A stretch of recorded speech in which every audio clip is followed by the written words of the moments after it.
வணக்கம். இது நா. முத்துக்குமார் அவர்களின் வெண்டைக்காயில் ஒளிந்தவர்கள் என்கிற கவிதை.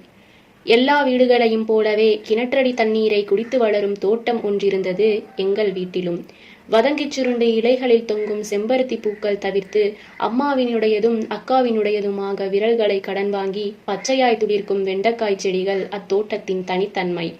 மூளைக்கு நல்லது என்று மருத்துவ குணம் கூறி அதன் காய்களில் ஒளிந்திருக்கும் என் அல்ஜீப்ரா கணக்கிற்கான விடைகளை நோக்கி ஆற்றுப்படுத்துவாள் அம்மா. மதிய உணவில் பெரும்பான்மை வகிக்கும் அதன் கொலகொலத்தன்மை வழக்கம்போல் பள்ளியில் என் விரல்களில் பிசுபிசுத்து வராத கணக்கை போல் வழுக்கிக் கொண்டிருக்கும்.